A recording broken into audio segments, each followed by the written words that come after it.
It's quiet, warm, and far from predators. A great place for a squirrel to sleep through the day. But when he wakes up, he has a problem.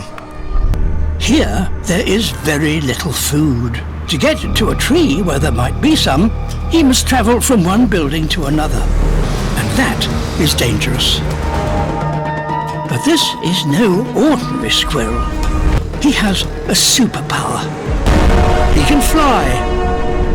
He has skin stretching between his limbs that enables him to glide for 150 meters or so. But to reach his destination will be difficult.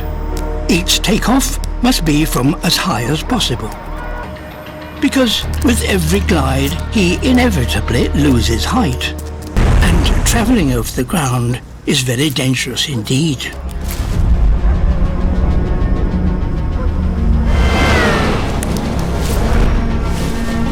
At last, the trees are in sight. Just one more busy road to cross, and he'll be there.